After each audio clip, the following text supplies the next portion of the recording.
Voltamos a apresentar Show da Tarde com Tadeu Soares.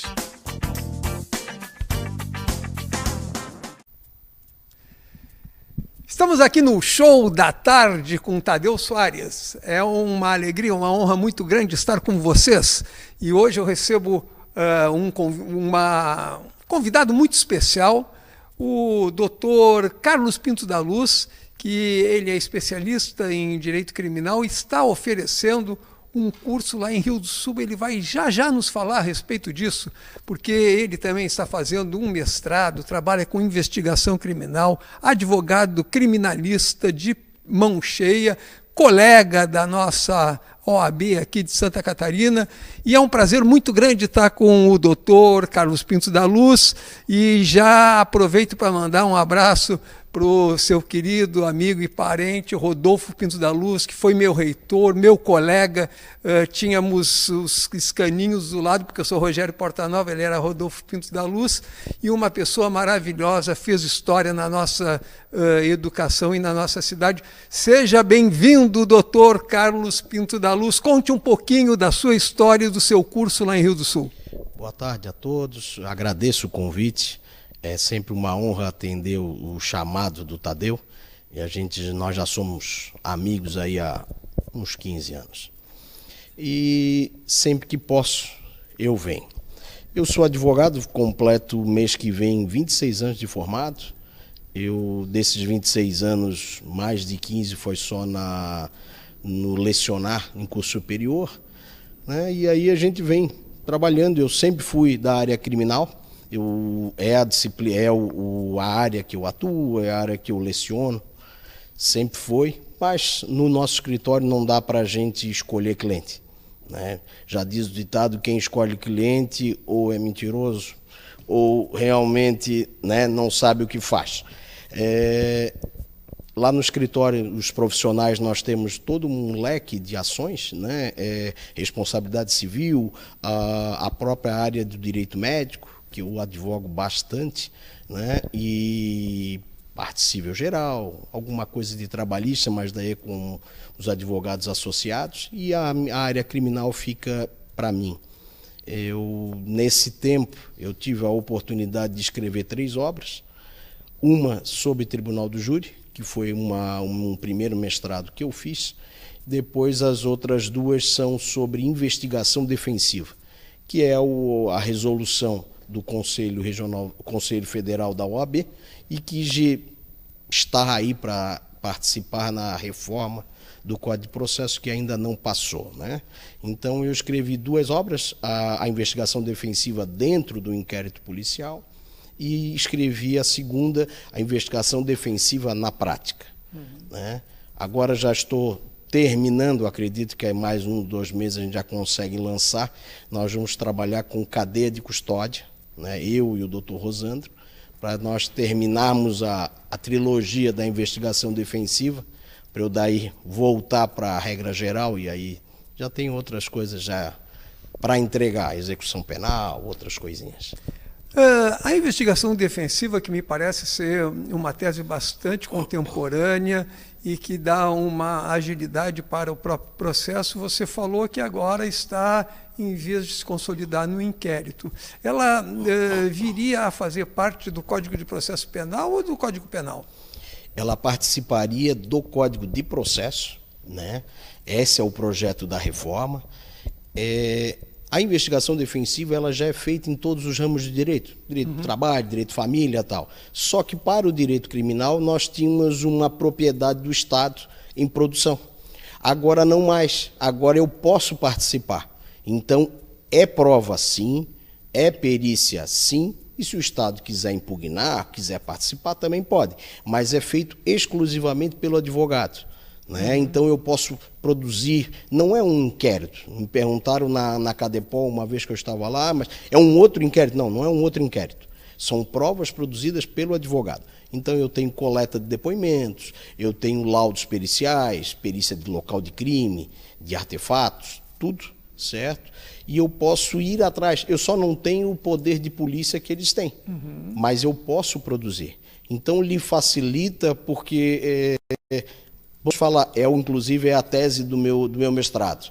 O carente, Vamos fazer uma perícia. É importante? É. É gasto? Não, é investimento. Só que o rapaz já não teve condições de constituir um advogado pago. Ou está pela defensoria, ou está pelos dativos que assessoram a defensoria.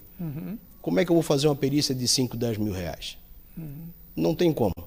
Então, a investigação defensiva vem para que a gente possa pensar fora da caixa, imaginar novas alternativas de prova, certo? Provas, inclusive, baratas, pelo celular. Então, tem muita coisa que dá para fazer. Mas também, e aí é o meu trabalho de mestrado, que eu defendo agora dia 20, a nossa intenção é sugerir a criação de um fundo para que as pessoas carentes, que são cadastradas pelo mesmo padrão da defensoria, né? Então foi por isso que com esse parâmetro o senhor foi credenciado como cliente da defensoria, também fica cadastrado como cliente desse fundo. E aí esse fundo faz o aparelhamento, contratos profissionais, você só vai lá, pleiteia, certo? Ou paga, e aí eles fazem o reembolso. Então tem todo um sistema que eu acho que a gente consegue trazer uma melhor produção da justiça, de distribuição para as pessoas, né? Quantos aí nós temos carentes que foram condenados? Vamos lá, para o nosso público leigo aqui na área do direito, a gente conhece muito a direção defensiva. Existia uma forma de dirigir e existia uma outra forma de dirigir que, independente da lei, você se resguarda e você garante a sua família, o seu bem-estar e a sua própria vida dirigindo de uma maneira defensiva e não ficando dessa forma mais contundente como é o nosso trânsito. A minha pergunta é: me parece interessantíssimo esse fundo, mas ele ainda ficaria para os advogados privados que trabalham na área. Nós já tivemos na OAB a defensoria dativa, antes de os defensores públicos serem concursados e virem a existir. Eu não sei se você aborda isso na sua dissertação ou não, mas não seria interessante fazer um link entre essa investigação defensiva, como você propõe, para a defensoria pública? Se para também aqueles pobres que ainda não existiam do fundo tivesse que produzir essas mesmas provas, elas não seriam viáveis com os defensores públicos que defendem as pessoas, principalmente mais pobres, na área criminal. A pergunta é interessante e é isso. Na verdade é isso. A investigação defensiva é apenas especificamente para o crime. Os outros já existiam, né? A gente só melhorou. Mas para o direito criminal é a forma de eu produzir. Então eu estou qualificando o profissional para fazer. Esse profissional ele pode ser advogado ou pode ser os defensores públicos, que agora não tem mais inscrição na ordem dos advogados, né? Então, eles podem fazer, certo? E outra coisa importante, essa defensoria dativa que havia, ainda há, certo? Nós temos hoje, eu acho que eu não tenho, posso até ter maiores dados, mas não chegamos a 100 defensores públicos no Estado. Então, quer dizer, num Estado com mais de 40 comarcas, nós temos vários locais onde eles não atuam. Né? Aqui em São José, por exemplo, eles atuam na vara do júri, mas nos criminais, na grande maioria, não mais. Vara de família, não. Vara civil, não. Então, assim, eu consigo trazer essa pessoa carente, utilizando o critério que o Estado utiliza para cadastramento, para que ele possa utilizar desse meio de prova. Pô, eu preciso fazer essa prova. É importante? É necessária. Nós saímos da sombra do Estado, onde a escolha é do órgão ministerial. Não, essa prova não é interessante para mim. Claro, vai talvez facilitar a defesa. Então não quero produzir. Não, vai ser produzido. Vai ser pedido e vai ser produzido. Certo? Apenas para que a gente consiga igualar as partes. Não é? O órgão ministerial, com o trabalho exaustivo que eles têm toda uma equipe de assessores e investigadores, inclusive o próprio pessoal do GAECO. E nós, o que nós temos? A máquina de escrever e o cliente. Nós não temos mais nada. Então, com isso, nós conseguimos igualar no mesmo patamar de armas as duas partes. O Estado, a acusação e a defesa. Eu acho que é uma forma de auxiliar nessa distribuição. Ele vai ser condenado? Ele vai ser condenado porque ele fez. Agora, ele não vai ser condenado, infelizmente, por uma falta de condições de produzir uma defesa. Eu me lembro, há cerca de 20 anos atrás, eu fui conselheiro da nossa gloriosa Ordem dos Advogados do Brasil. E a gente tinha uma briga muito grande com o governo do Estado para pagar os honorários dos defensores nativos. E eu acredito que, inclusive, esse seu projeto ele deveria ser incorporado dentro do orçamento do Estado para que fosse destinado uma parte justamente para essa investigação e que administrada pela OAB e repassada para os advogados que trabalhem na área. Eu acredito que do ponto de vista da assistência privada que é dada pelo advogado, é um pouco esse o projeto, não? É exatamente isso. A nossa ideia, e já conversei com as pessoas para que esse projeto chegasse nas mãos do governador, fazemos no mesmo critério da Defensoria. Vai sair uma lei orgânica que vai determinar o seu funcionamento, certo? Com o orçamento próprio, certo? Aí, é claro, teremos que ter servidores e tal, e aí as pessoas vão lá, se credenciam, fazem a proposta, fazem o trabalho, certo?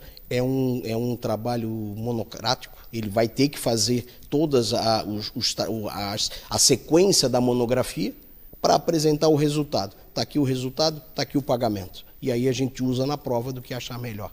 Mas é exatamente isso. A gente conseguir trazer. Eu não vejo como... eu acho que vai pesar para a Ordem dos Advogados, e eu acho que vai pesar até no sentido de talvez ser do corporativo. Eu acho que não é justo com a OAB. Eu acho que fica com o Estado, certo? Com a OAB fiscalizando. Não. Está sendo pago? Prestação de contas. Não está sendo pago. Nós vamos ter que cortar o profissional, porque não está atendendo de forma correta. O nosso papo está muito bom, nós já estamos nos encaminhando para o final, temos 4 minutinhos. Me fale um pouquinho do curso que vocês vão dar agora em Rio do Sul, que está sendo muito concorrido, muito comentado. Nos convidaram na OAB do Rio do Sul, doutor Rui, convidou eu e o doutor Rosando Schaufer para que nós criássemos um curso de investigação defensiva na prática, certo? Ele como advogado e perito e eu como advogado da investigação defensiva. Então são 2 noites, dia 21 e 22 de junho.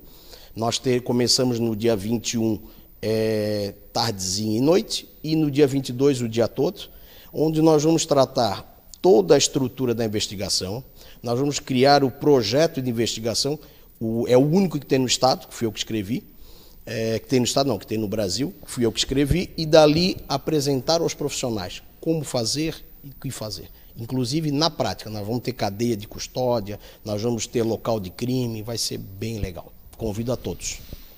Investigação defensiva, uma criação do Dr. Carlos Pinto da Luz, que nos abrilhanta com a sua presença. Em 2 minutinhos, fale dos seus livros e se despeça do nosso público telespectador. Por favor, doutor Carlos Pinto da Luz. Obrigado.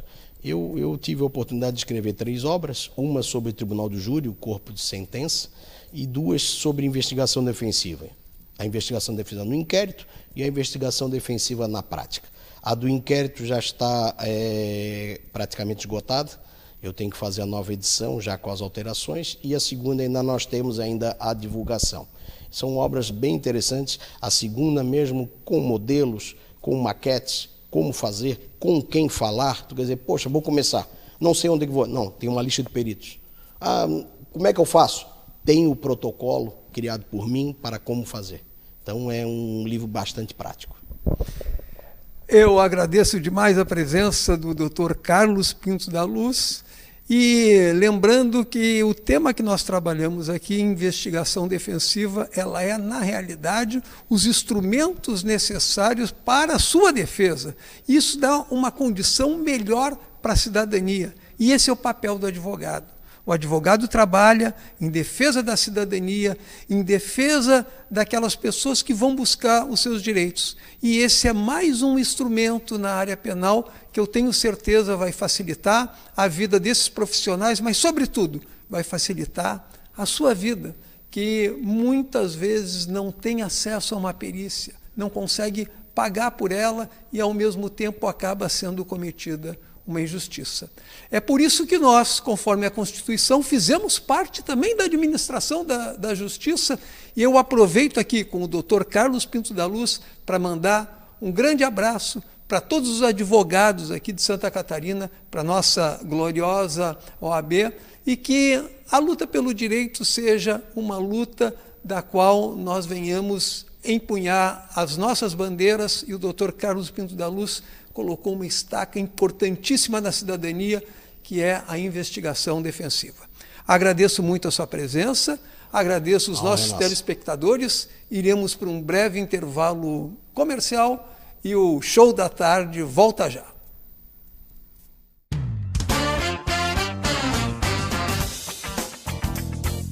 Estamos apresentando o Show da Tarde com Tadeu Soares.